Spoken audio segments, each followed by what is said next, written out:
سیدہ زینب کی دلیری، بہادری اور مجسمہ صبر و رضا پہ بات کر رہے ہیں۔ میں دعوے سے اور چیلنج کر کے کہتا ہوں کہ سیدہ زینب سلام اللہ علیہ کی دو صفتیں ایسی ہیں جو دنیا میں کسی عورت میں اس طرح اکٹھی نہیں ہو سکتی ہیں جو آپ کی ذات والا صفات کے اندر جمع ہو گئی۔ ایک ہے بہادری اور دوسرا ہے صبر۔ بہادری اور صبر، کہ جس بہادری سے آپ نے یزیدیوں کا مقابلہ کیا اور جس ہمت سے صبر کیا وہ بیان سے باہر ہے۔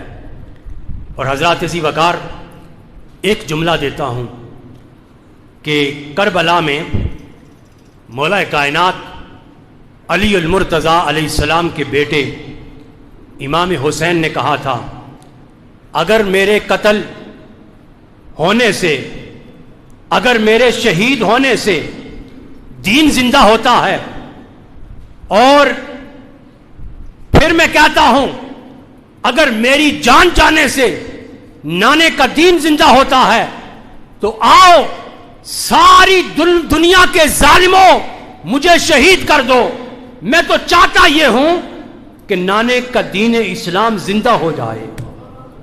یہ کس کے جملے ہیں؟ امام حسین علیہ السلام کے۔ اور پھر سیدہ زینب سلام اللہ علیہ بھی یہ فرماتی ہیں کہ اگر میرے قیدی ہونے سے، میرے در بدر ہونے سے، میرے بے گھر ہونے سے نانے کے دین کو تقویت ملتی ہے، تو پھر آؤ ساری دنیا کے ظلم اور ستموں مجھ پر چھا جاؤ، میں چاہتی ہوں کہ میرے نانے کا دین سلامت رہ جائے۔ حضرات ذی وقار، تو جتنی مصیبتیں سیدہ زینب سلام اللہ علیہ پہ گزری ہیں اتنی کسی بھی خاتون کے اوپر نہیں۔